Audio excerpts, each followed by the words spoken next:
Indépendance totale. 7h, 10h sur Radio Courtoisie, ligne droite, Corentin Périni. Bonjour Jean-Marie Faugère. Bonjour. Vous êtes général 5 étoiles, deuxième section, ancien inspecteur des armées et membre de la délégation aux affaires stratégiques. Bonjour Pierre Derbès, vous êtes spécialiste des questions de défense et de sécurité internationale, fondateur du cabinet d'intelligence économique DHC. Alors les États-Unis vont fournir à l'Ukraine des munitions à l'uranium appauvri dans le cadre d'une nouvelle aide d'$1 milliard annoncée mercredi dernier. L'utilisation de ces armes perforantes, très efficaces, font toutefois l'objet de controverses. Alors en quoi consiste exactement l'uranium appauvri dans ces munitions ? Quelles sont ses propriétés et qu'est-ce qui les rend utiles, général Faugère ?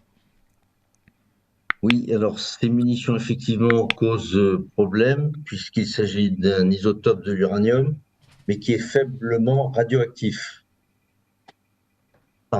Et en plus de ça, ce n'est pas un matériau fissile, à la différence d'autres isotopes de l'uranium qui sont des matériaux fissiles qui rentrent dans la composition d'ailleurs des armes nucléaires. Donc ici, il s'agit de munitions de char pour lutter contre les blindés ou de munitions de bombes livrées par avion, qui a le même objectif, qui est la destruction de blindés. Pourquoi de l'uranium appauvri dans ces munitions ? Pour les munitions de char, on parle de munitions flèches, c'est-à-dire que ce sont des munitions qui sont en forme de flèche, en général en carbure de tungstène d'ailleurs, et qui sont dotées d'une grande vitesse initiale, et qui, percutant le char, rentrent en fusion, fusionnent également le métal du blindé et pénètrent dans l'habitacle. L'intérêt de l'uranium appauvri, c'est que c'est un composant qui a une densité très forte, plus élevée que le carbure de tungstène. Donc effectivement, l'énergie cinétique délivrée avec une même vitesse initiale est nettement plus importante. Voilà, le seul problème de cet uranium appauvri, c'est que évidemment à l'impact, il se vaporise, il s'enflamme et disperse dans l'atmosphère des composants faiblement radioactifs. Mais tout l'enjeu est sur cette question justement de la radioactivité de ces munitions. Très bien. Et est-ce qu'il y a d'autres cas de figure de cette utilisation de munitions à l'uranium appauvri, Pierre Derbès ? Globalement, là, le général a bien réagi, a bien résumé les enjeux, et c'est avant tout en général utilisé effectivement dans des obus flèches, donc pour faire de l'anti-blindé, d'anti-char. Maintenant, personnellement, après, j'en connais pas d'autres concernant l'uranium appauvri. Après, je mettrais juste une petite. Effectivement, il y a un risque. Le risque est moins radiologique que chimique, mêlé avec d'autres métaux en suspension après explosion, après destruction ou fusion. Lors d'un engagement, et il y aurait peut-être un risque radiologique, mais après, je veux dire, là, beaucoup d'instituts se contredisent là-dessus. Si la mémoire est bonne, en France, on n'a pas conclu à un risque réel. Et surtout, en fait, l'uranium appauvri, en fait, l'uranium effectivement est radioactif, mais alors en fait, si on se pose la question en fait justement du danger en fait de l'uranium appauvri, en fait, on se pose la question en fait du danger qu'on représentait en fait des métaux dispersés, mêlés à la poussière, mêlés à beaucoup de choses sur un champ de bataille, et qui représentent un risque pour la santé en fait. C'est tout. C'est que c'est l'uranium en fait qui, dans l'imaginaire collectif en fait, crée une psychose supplémentaire. Oui, mon général, cette pollution amenée par ces munitions risque-t-elle donc de polluer durablement le sol ukrainien ? Cet uranium appauvri, c'est l'uranium naturel qui est déjà répandu naturellement dans la nature. Ouais. Donc effectivement, il y a un léger accroissement de la radioactivité à l'endroit où les aérosols de l'obus flèche, par exemple, ont été dispersés. Mais aucune étude scientifique n'est catégorique sur le côté insalubre, si je puis dire, de cette munition. Je voudrais quand même noter que cette munition a été utilisée déjà par les Américains lors de la première guerre du Golfe en 90-91, ensuite en Bosnie-Herzégovine contre la Serbie, au Kosovo encore, en Irak et en Afghanistan. Cette munition a fait l'objet d'une convention signée en 2008 par plus de 100 pays pour l'interdiction de ce type de munitions. Et on peut remarquer d'ailleurs que cette convention n'a pas été signée ni par les États-Unis, ni par la Russie, ni par la Chine, entre autres. Il y a bien d'autres États qui ne l'ont pas signée. Voilà ce qu'on peut dire sur l'état de cette munition. Alors la France en avait fabriqué avant 2008 pour son char Leclerc en particulier, et elle s'était dotée d'un stock de munitions flèches à l'uranium appauvri qui a été détruit depuis d'ailleurs que la France a, elle, signé cette convention de 2008. Très bien. On va y revenir dans un instant, mon général, restez avec nous. Il est presque 8h et c'est l'heure de faire un point sur l'actualité avec Adèle Rosner. Ligne droite.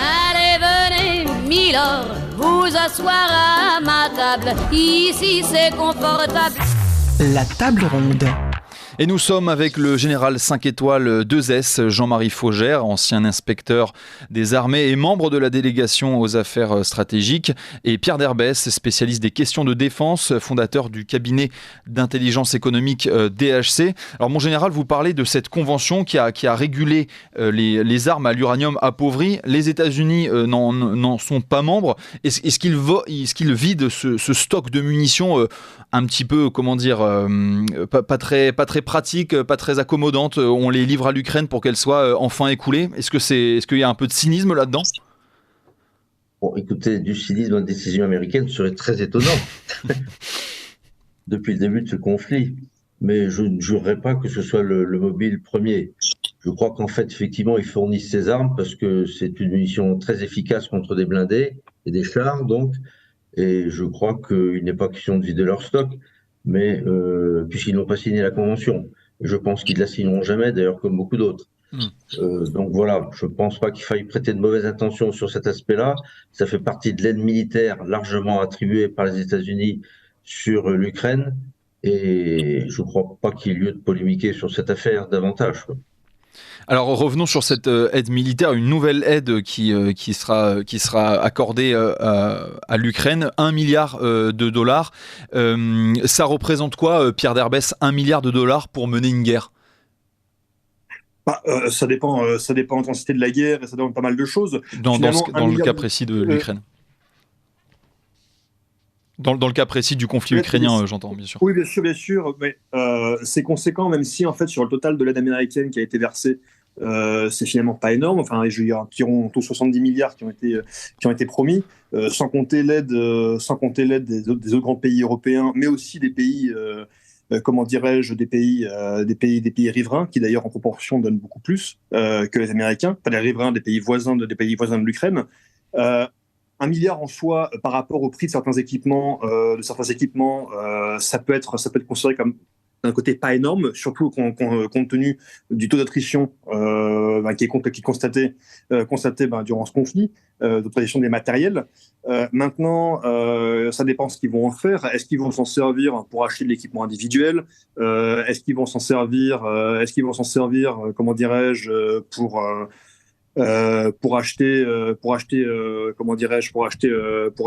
booster leur industrie de défense qui est à la peine, qui est bombardée et qui déjà à l'origine était en fâcheuse posture. Je veux dire, en fait, tout dépend. En fait, c'est difficile à dire dans la mesure où on ne sait pas exactement ce qu'ils vont faire exactement de cet argent-là. Il y a un suivi qui est possible ou ce n'est pas forcément exigé. Oui, il y a un suivi. Je veux dire, les Américains vont probablement tracer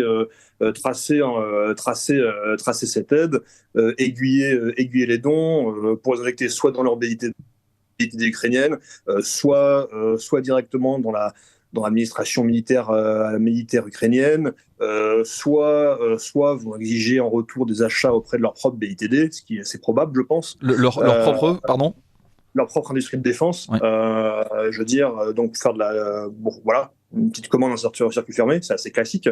Mais après là c'est 1 milliard, il y a un effet d'annonce, mais globalement 1 milliard là sur l'ensemble des dizaines et des dizaines de milliards d'aides qui ont été données à l'Ukraine. Enfin, c'est pas non plus c'est pas le plus conséquent. C'est pas ce milliard là en fait qui est un game changer. C'est ce qu'il faut regarder, c'est la régularité la régularité de l'aide par les alliés de l'Ukraine, donc en provenance d'Europe de l'Est, en provenance d'Europe de l'Ouest, en provenance des États-Unis. Et c'est c'est dans la durée que l'Ukraine pourra, entretenir, assurer le maintien en conditions opérationnelles aux côtés de ses alliés qui en assurent. C'est fondamental dans la mesure où l'Ukraine a, de fait, grâce aux dons en nature, si j'ose dire, sur étagère, à compliquer en fait ces enjeux de maintien en conditions opérationnelles. Et donc en fait, c'est sur sur la régularité de cette aide que l'Ukraine pourra tenir bon. C'est pas là 1 milliard qui est distribué qui va changer grand chose. C'est pas le game changer. Voilà. Et on sent que aux États-Unis, le soutien à l'Ukraine pourrait être un enjeu de la campagne, et notamment l'arrêt de cette aide-là. On a entendu des discours de la part de candidats à la primaire républicaine qui remettaient en question cette aide. Est-ce que l'Ukraine pourrait se voir baisser son soutien de la part des États-Unis ? Tout est possible, effectivement, du point de vue des candidats républicains, notamment Donald Trump. Il y a eu des déclarations en ce sens que les Russes se sont d'ailleurs empressés de relayer, de pousser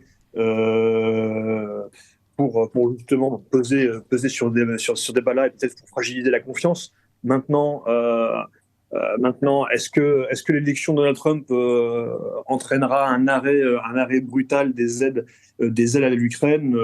Ça, je ne sais pas. Et ensuite, faut pas non plus trop s'avancer non plus, parce que ça peut aussi être un argument électoral. Donc on verra, même si effectivement il y a un risque. Maintenant, il ne faut pas que ça conditionne, si aide il y a, je veux dire, si on se met dans une démarche de soutien à l'Ukraine, c'est justement pas le moment de donner des signes de faiblesse, parce que les États-Unis, dans le cas d'une élection présidentielle, pourraient justement diminuer leur aide. Maintenant aussi, il faut bien se rendre compte qu'en valeur absolue, c'est pas les États-Unis qui donnent le plus, c'est qu'il y a un soutien extrêmement important de la part des pays d'Europe de l'Est, comme par exemple pour la Pologne ou pour les pays baltes, avec des dons privés aussi qui sont pas bien quantifiés. Et par exemple sur l'équipement individuel, j'avais visité par exemple un centre d'équipement de soldats.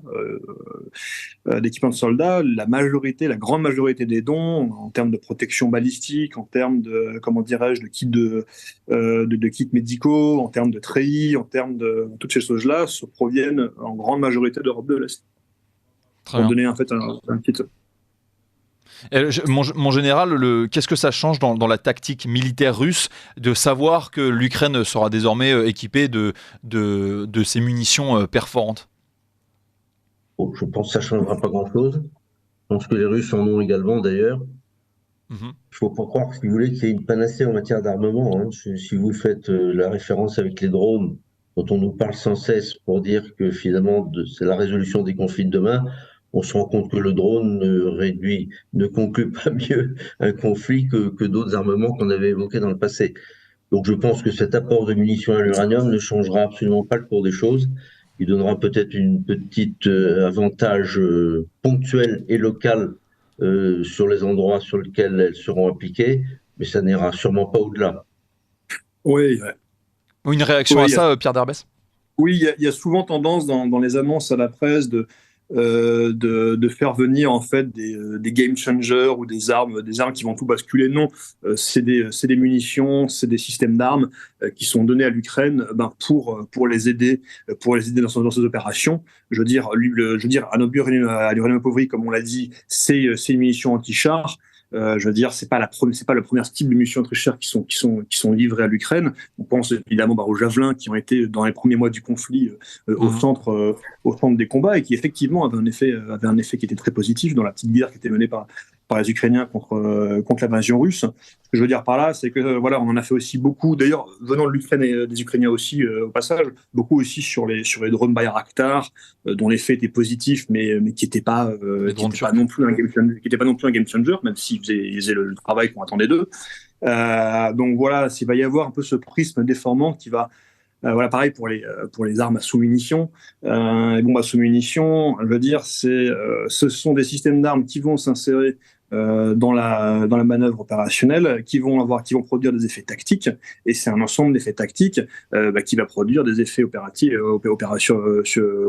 puis stratégiques.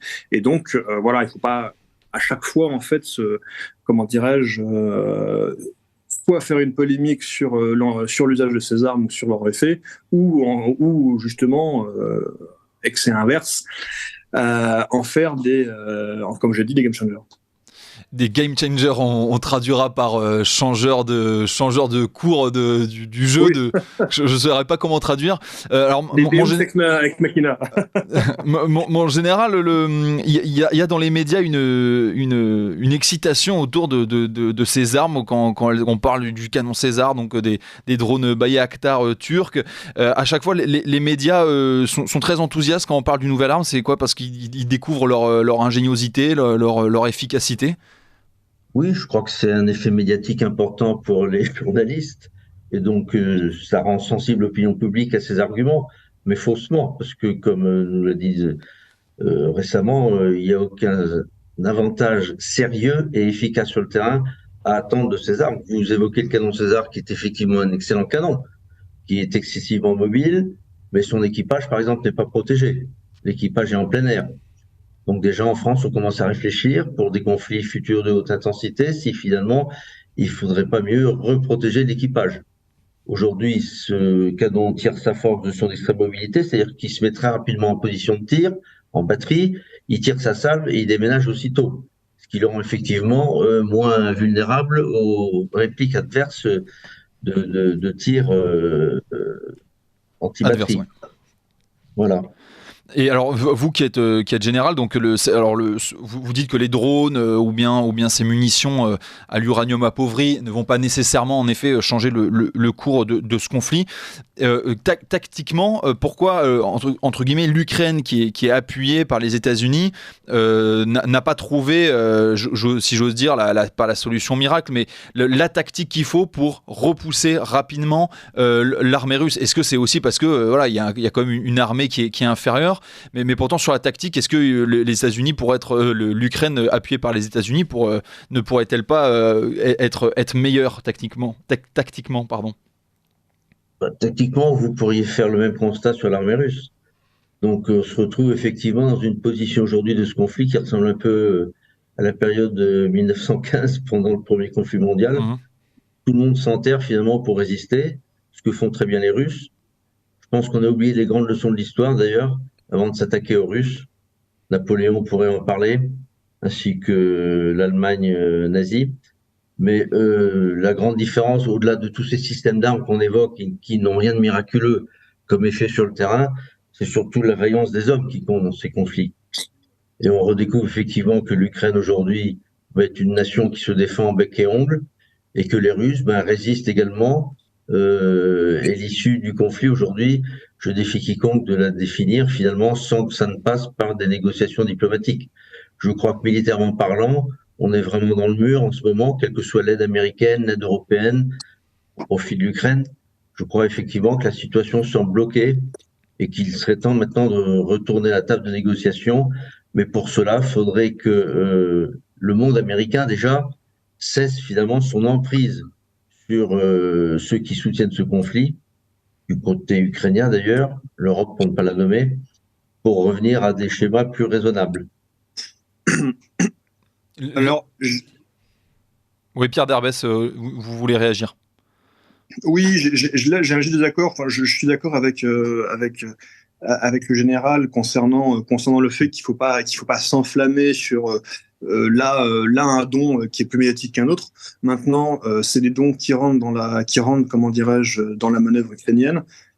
Qui donnent des capacités à ces forces, qui vont s'inscrire, comment dirais-je, dans des opérations, qui produisent des effets, qui sont contrés également. Je veux dire, oui, maintenant, à la généralisation des drones sur le champ de bataille, quelle que soit leur taille, du drone stratégique au drone au mini-drone, en passant par le drone tactique, maintenant, il y a des contre-mesures qui sont trouvées, donc dans maintenant ce qu'on appelle le CUAS, donc la lutte anti-drone.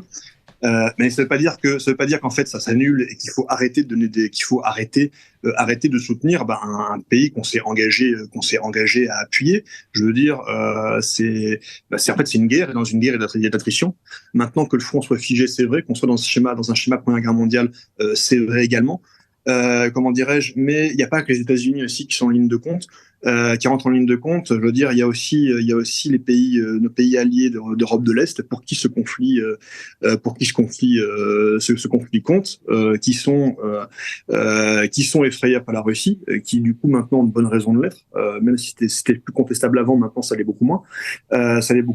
Et donc c'est eux aussi en fait qui vont comment dirais-je, qui soit vont pâtir, soit en fait vont être définitivement aussi jetés dans le camp américain. Et je pense qu'on n'a pas envie que l'Europe de l'Est, que les pays d'Europe de l'Est deviennent en fait des annexes des États-Unis. Et donc c'est pour ça que en fait on leur doit ce soutien face à un pays belligérant qui est la Russie, et que venir à des négociations, négocier si la chose est figée, pourquoi pas. Effectivement, c'est pas un conflit qui pourra durer indéfiniment, et le soutien va finir par se tarir sous le coup des opinions publiques ou simplement des moyens. On est d'accord que aucune guerre ne peut être éternelle. Ça, je veux dire, ça, il y a pas de débat là-dessus. Maintenant, tenir compte du fait que c'est une guerre qui n'est pas menée que par les Ukrainiens, appuyés par les Américains qui seraient les grands chefs d'orchestre. C'est inexact, je trouve. C'est une lecture, en tout cas, que je ne partage pas. Pourquoi ? Parce que il y a tout un ensemble de pays d'Europe de l'Est qu'on a beaucoup négligé ces 20 dernières années, notamment justement dans l'Europe de la défense, qu'on a voulu créer, qui ont été mis à l'écart au profit justement du groupe franco-allemand et des pays d'Europe de l'Ouest, ce qui justement a provoqué leur alignement vers les États-Unis. Et on aurait tort de continuer dans ce schéma-là, et leur montrer, comme on l'a fait d'ailleurs, et ça a fonctionné, ça a produit de vrais effets diplomatiques cette fois, avec l'Estonie, avec l'Estonie de longue date, et maintenant avec la Roumanie. Ça prendra encore du temps, mais on doit justement s'y engager et continuer à les appuyer.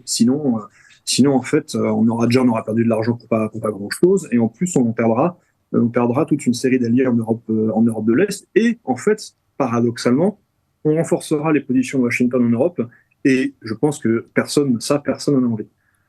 Ce que vous voulez dire, c'est que parce que si on ne soutient pas l'Ukraine, les pays de l'Est se détourneront de l'Union européenne pour s'aligner directement avec les États-Unis, qui eux continueront à soutenir l'Ukraine. Alors l'Union européenne, oui, on peut dire l'Union européenne, mais là je parlais même en bilatéral entre la France et ces pays-là. Ouais.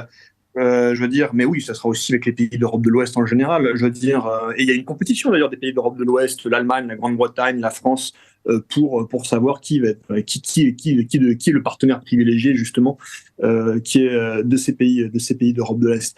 On a vu la Pologne, qui était un peu le paria de l'Union européenne, redevenir l'enfant modèle de Bruxelles pour son soutien indéfectible à l'Ukraine.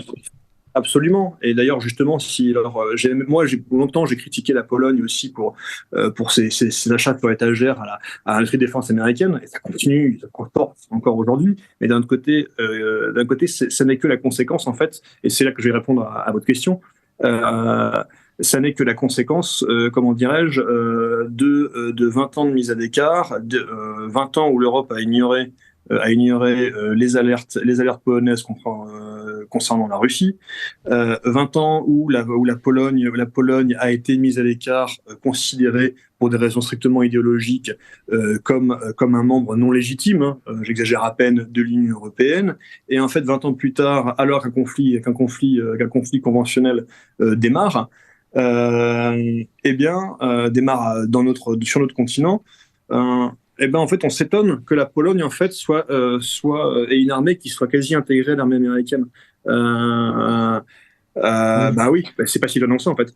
Et donc, en fait, si on veut changer ça, en fait, ce que je veux dire, c'est qu'en fait, c'est contre-intuitif peut-être, mais en fait, si on veut lutter efficacement contre la mainmise américaine sur l'Europe, enfin sur la tendance américaine à vouloir s'ingérer dans les affaires européennes, à vouloir aussi s'aborder les BITD, les industries de défense européennes, en premier lieu la France. En fait, c'est pas en en poussant l'Ukraine à négocier avec la Russie et en ignorant en fait les craintes de nos alliés de l'Europe de l'Est qu'on y parviendra. Je pense qu'au contraire, c'est comme ça qu'on le fera. C'est en se d'accord avec cette analyse. mutuellement entre Européens. Une réaction, Général Faugère? Oui, je ne suis pas tout à fait d'accord avec cette analyse. Dès la chute du mur de Berlin, les pays d'Europe de l'Est n'ont eu de cesse que de vouloir rejoindre l'OTAN, parce qu'ils savaient très bien que militairement, l'Europe de la défense n'existait pas. Donc, il est faux de dire qu'on a poussé les pays de l'Est dans les mains américaines. Ce sont eux qui se sont soumis d'emblée à la puissance américaine. Et ils n'ont jamais changé de position. Si on a tenu la Pologne à bout de gaffe dans l'Union européenne, c'est pour d'autres motifs que militaires. Alors, donc, si vous voulez, ce soutien, l'Europe est incapable d'apporter un soutien militaire sérieux aux pays de l'Est face à la Russie, face à quiconque d'ailleurs. L'Europe de la défense n'existe pas. Les armées européennes sont sous la vague en ce moment. Alors, l'armée française d'ailleurs. Oui, une réaction, Pierre Darbès. Oui, alors ok. Alors attention, j'ai pas dit que l'Europe de la défense était une réalité déjà. On est bien d'accord. Oui, mais c'est pour ça qu'on manque d'attractivité, si vous voulez. Non, mais on est bien d'accord. Alors maintenant, oui. Alors dans les années 90, c'était pas le cas encore, parce que dans les années 90, même si en termes de capacité, c'était très différent. En termes de budget donné, on était aux 2/3 des budgets de l'armée américaine, donc on était plutôt sur un usage, un bon usage et une bonne utilisation de ces, comment dirais-je, de ces budgets. Et là, il y a un problème de politique, de remorque de la pensée américaine, de la stratégie américaine, etc. Mais dans les années 90, à la chute du mur de Berlin, c'est pas les problèmes capacitaires européens qui sont cruciaux dans la volonté de ces pays de rejoindre l'OTAN. C'est parce que ces pays baltes, notamment, pour prendre eux en particulier, la Pologne aussi, mais c'est encore un peu différent. En fait, mais les pays baltes, tout comme l'Ukraine, sont détachés en fait de l'ancien empire russe. Ils ont des fortes unités russes. Ils savent très bien que la Russie ne renoncera jamais à considérer comme perdu des territoires qu'elle considère comme à elle. Et c'est pour ça qu'ils rejoignent l'OTAN. C'est parce qu'ils perçoivent un danger, ils perçoivent un irrédentisme russe, irrédentisme qui ne s'est pas, comment dirais-je, contredit. Et là, on peut voir les opérations de déstabilisation, de cyberattaques depuis 20 ans de la Russie dans ces pays-là. Sans compter les mots qui sont dits depuis des années, encore maintenant, sur les plateaux de télévision, dans la presse, alors qu'on dira que c'est souvent la presse extrémiste. Ah, on vous entend mal, Pierre Darbès. Alors, on a perdu la connexion avec Pierre Darbès. Général Faugère, est-ce que vous parliez de... Alors, on va peut-être couper le micro de Pierre Darbès en attendant que sa connexion se restabilise. Oui, mon général, en attendant que Pierre Darbès retrouve une connexion plus fluide, vous parliez tout à l'heure de trouver des négociations, de mettre en marche des négociations pour tomber sur des accords de cessez-le-feu ou de paix, puisque le conflit s'enlise. Et est-ce que cela sera possible après les échecs des protocoles Minsk 1, Minsk 2, qui ont débouché qu'après un peu moins de 10 ans plus tard, à ce conflit ouvert? Ça dépend comment les nations occidentales vont s'impliquer dans ces négociations diplomatiques. Si on laisse faire une fois de plus le jeu des États-Unis, on a de fortes chances de croire que tout ceci sera voué à l'échec. Mais le problème, par exemple, de l'intangibilité des frontières, dont on fait un dogme aujourd'hui, est totalement inepte ici, dans ce cas particulier de la frange orientale de l'Ukraine. Tout le monde sait qu'il y avait des populations russophones et russophiles sur les marges de l'Ukraine vers l'Est. Et on sait très bien que le soutien américain avait simplement pour but de créer ici un conflit finalement. Les racines de ce conflit, elles sont autant dues à la Russie qu'à l'Amérique. Il faut quand même bien le dire. Directement à l'Amérique, vous dites? Oui, directement.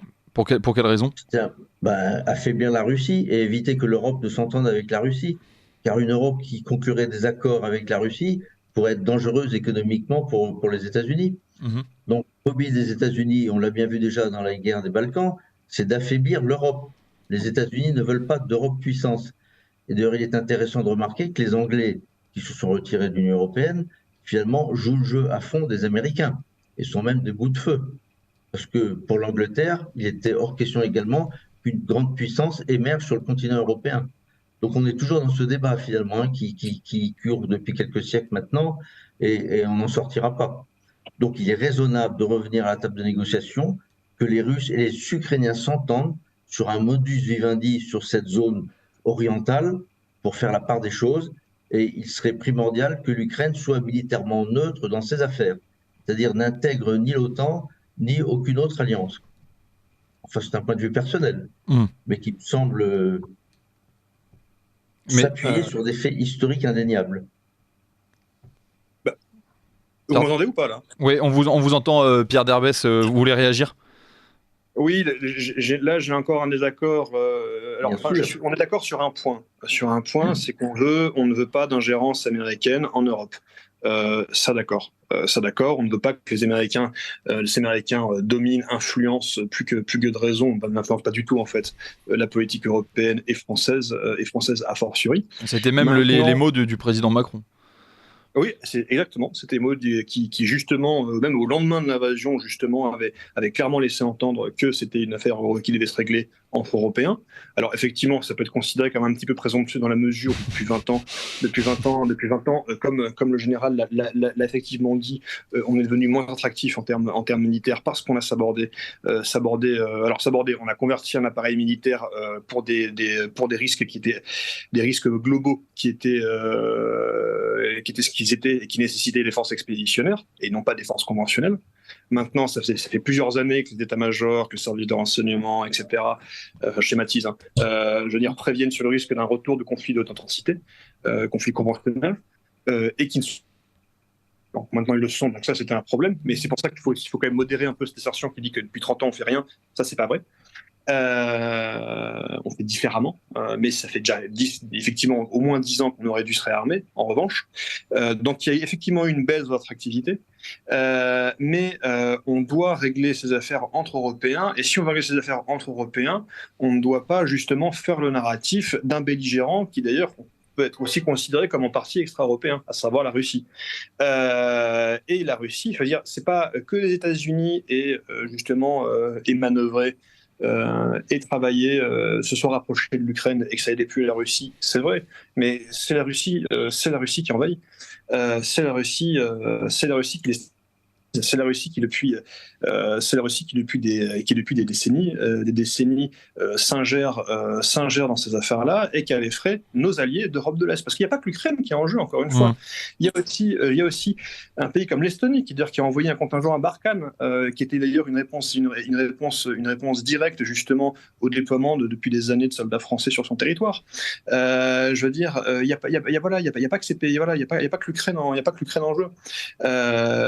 Première chose, dernière chose, voilà, c'est donc on arrivera en fait en prenant, alors bon, j'ai pas envie de faire du lac à faucon, mais effectivement en se redotant d'une politique de puissance et en considérant et en se montrant ferme face aux belligérants sur notre continent, on pourra justement montrer des pays comme les États-Unis que l'Europe sait de nouveau se défendre toute seule et qu'on n'a pas besoin d'eux. Mais en revanche, en s'ingérant dans un conflit qui en fait est bien antérieur à celui des États-Unis,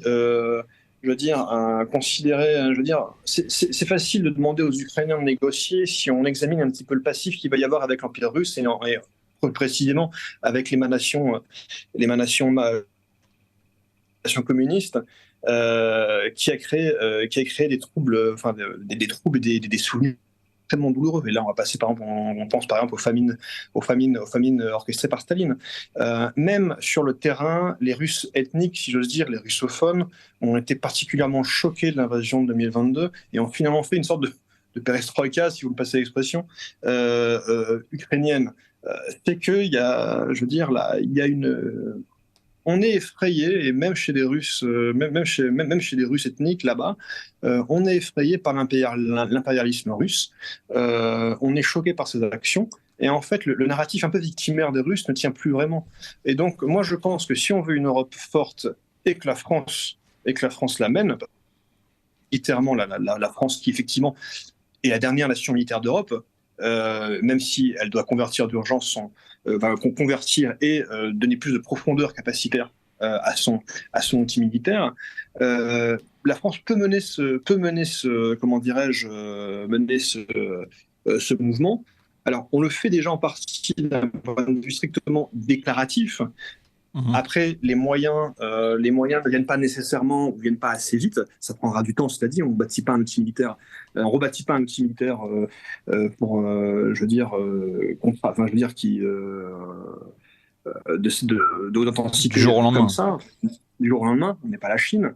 Et la Chine a mis 20-30 ans à se construire, c'est la flotte qu'elle a aujourd'hui, et c'est déjà considéré comme rapide, et c'est même une exception dans l'histoire, une telle rapidité.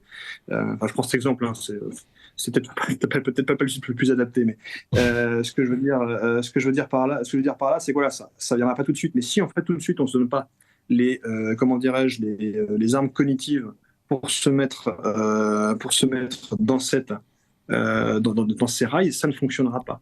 Et donc, ignorer en fait les craintes de quasiment tous les pays d'Europe de l'Est, si c'était là, on va mettre l'Hongrie à part, ça serait une grave erreur. Et d'un point de vue strictement bilatéral, je ne parle pas de l'Union européenne, d'un point de vue bilatéral, on aurait tort d'ignorer ça. Et là, je vais prendre un autre exemple, c'est que, regardez, quand on prend la Grèce avec qui la France a signé en fait une sorte de mini-OTAN, c'est parce que la France en fait s'oppose à la Turquie. C'est parce que la France déploie des forces contre la Turquie pénètre dans les ZE2 contestés.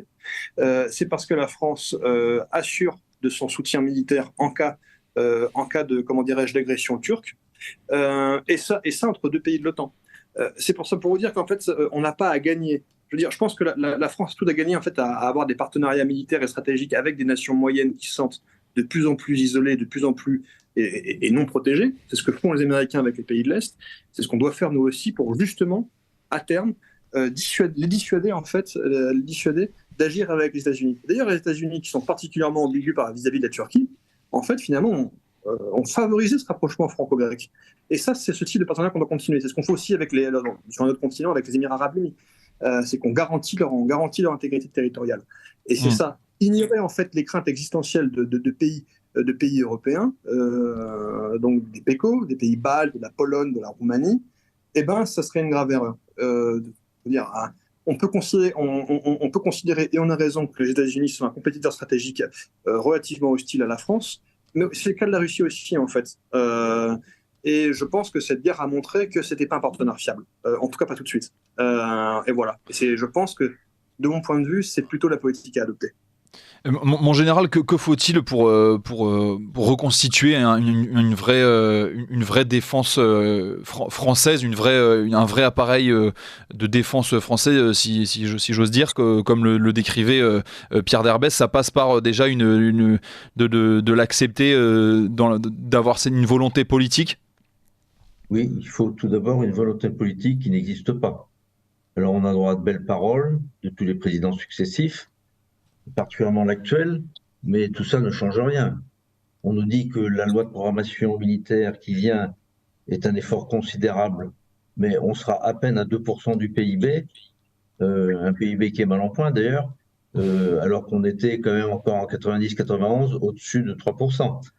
Donc si vous voulez, il n'y a aucune restauration d'un outil militaire dans perspective dans les 6 années qui viennent, c'est-à-dire la durée de cette loi de programmation. Il ne faut pas se faire d'illusions, en dépit des discours louangeurs, qui sont très politiques, bien entendu, sur le terrain des affaires militaires, ça ne changera pas grand-chose. Alors, je suis d'accord en partie. Maintenant, il faut aussi voir le chemin qui a été parcouru. Je veux dire, on est à 2% aujourd'hui, on était à nettement moins il y a encore 5 ou 6 ans. Non, on n'est pas à 2%. On n'est pas encore... Non, l'objectif... Oui, bon, vous avez raison, je reformule. On s'est mis un objectif à 2%, c'est insuffisant. Pour conclure, Pierre Derbès, il faudrait monter à combien de pourcents, entre guillemets, même si ce n'est pas juste une histoire de moyens oui, c'est pas qu'une histoire de moyens, mais bon, en l'occurrence, la France a un outil militaire qui est capable d'absorber d'absorber assez aisément une montée en puissance budgétaire. Donc là, pour le coup, l'argument se tient vraiment. Ça serait aux alentours de 3-4%. 4%, c'est ce que fait crois que il me semble que les États-Unis sont autour de 4-5%. La Pologne va monter à 4%. A annoncé qu'elle voulait monter à 4%. La France est passée en quelques années, en train de passer de 1,7 à 2%. 2%, c'est insuffisant. 2%, c'est le seuil minimal. Rapidement, Pierre Derbès. Mais voilà. 2%. Voilà, de 2%. C'est quelque chose qu'on aurait déjà dû faire depuis longtemps, d'ailleurs. Mais bien sûr. Mais d'ailleurs, on était en dessous, en fait, de nos engagements. Maintenant, on devrait être, ceci-ci, moi, je pense, autour de 4%. Très bien. Merci beaucoup, mon général, d'avoir été avec nous.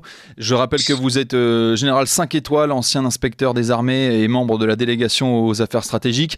Et merci à vous, Pierre Derbès. Vous êtes spécialiste en intelligence économique, et en défense et en sécurité internationale et fondateur du cabinet DHC.